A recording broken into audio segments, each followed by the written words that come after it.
এটা অন্য নিয়ে নিয়েছে, দেখো ভিডিওটা কত পরিষ্কার। হ্যাঁ এটা অন্য নিয়ে নিয়েছি, ওটা দিয়ে দিয়েছি।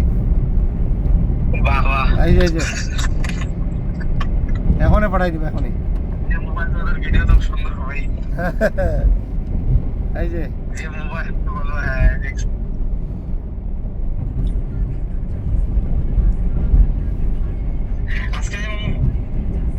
আর কিছু খাওয়া না রাত্রে মামা? হয়ে গেল খাওয়া?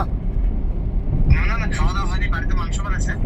মাংস খান। তো আমাদের যে বিকাশ সমাজে তোমাদের যে শুনে যে কালকে মন্দিরে যে গেছিল যে, হ্যাঁ কানকি মন্দির সামনে আছে না?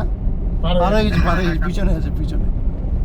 না এই যে আমাকে এই যে হোলি লাগাই দিয়েছে একটা ছেলে। সমস্যা লাগানো না, ব্রিজটা অনেক বড় হবে। লাগাই দিচ্ছে এখানে। কি জানি বলে তোমার যে বিকাশ সমাজে গেছিল যে, হ্যাঁ হ্যাঁ হ্যাঁ। ওই বিকাশ সময় এখন ফেরত আসবে ওর বাচ্চাকে নিয়ে। তার মানে ঠিক আছে 9টার দিকে আসবে, তার মানে দোকান থেকে আসলাম। ও তো বাড়ি থেকে খাওয়া দাওয়া আছে, ভাত আছে, তোমার 10টা ধরো, 10টা দিয়ে খাবো। এখন 8:30। এখন 8:30 টাইম আছে এখন হাতে। তো আমি কি বলতো, এই যে বসে কথা বলতেছিলাম, বুঝলে কিনা? আচ্ছা তোমার কথাই বলতেছিলাম। আমি গেছিলাম।